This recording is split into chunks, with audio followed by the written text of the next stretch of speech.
15 yaşından beri hobi olarak bu saat üzerinde bir merakım vardı, bir çalışmam oldu.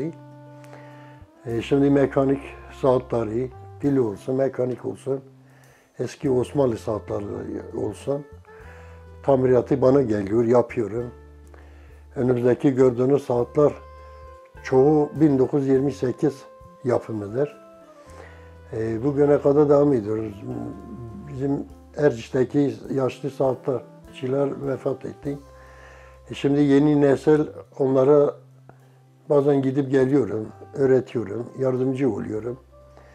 Dışarıdan gelen saatleri tamir yapıyorum.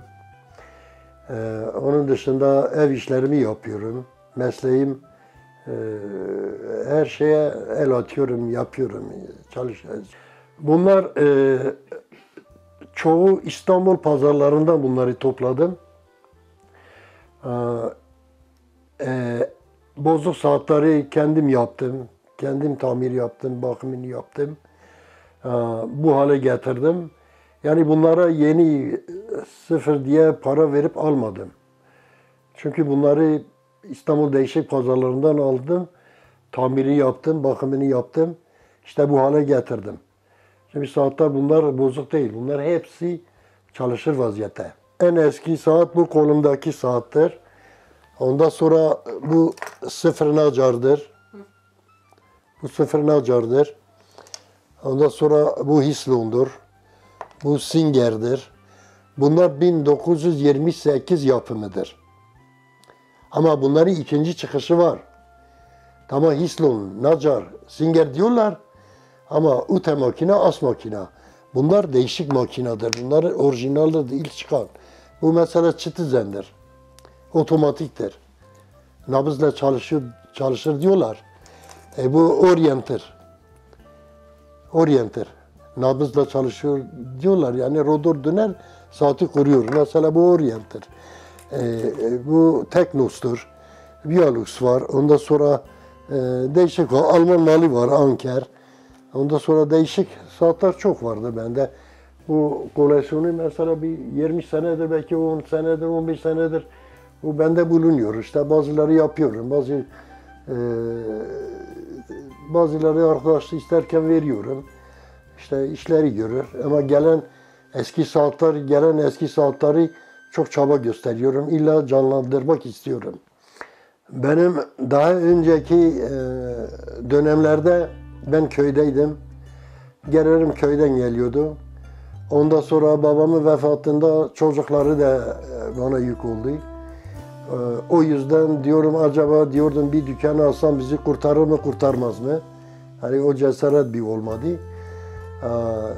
Açmadığım için de pişmanım. Çünkü yurdum belli değil. Gelen de mesela sorarak beni arıyorlar. Saat getiriyor, tamir yapıyorum. Satışım yoktur. Mesela bazen böyle ısrarla hediye mesela olurken ben veriyorum. Yoksa ben bu çalıştığım, tamir yaptığım, bakım yaptığım saatlerde ben para almıyorum. Daha önce de vardı, otomatik saatler yoktu. Bu kurmalı saatler vardı. Bu sıfır nacar, Hislon gibi saatler vardı. Ondan sonra ben askerdeyken 1975-76 yıllarında otomatik nabızla çalışan OMAK saatler çıktı. OMAK'tan sonra Orient Seiko'lar gelmeye başladı. Ondan sonra pilli çıktı. Pilli saatler çıktı. İşte o güne kadar pilli saat, otomatik saat yoktu. Osmanlı'dan sonra kurmalı saatlerdi. Ta 1975 yıllarına kadar otomatik yoktu Türkiye'de. Cep saatlerinin hariç duvar saatleri de yapıyorum. Masa saatleri de yapıyorum. Şimdi koleksiyonda bir tane bu masa saati buradadır benim arka tarafımda. Duvar saati pilli değil. Mekanik. Zil çalan saatler balkondan asılıdır. Onlar bir haftada bir kere kurulur. Onlar mekaniktir. Tamam, duvar saatleri vardı şimdi piyasada, onlar şeydir, pilli saattir. Evet. Onları tamir de yaptım. Dün bir tane yaptı salondadır.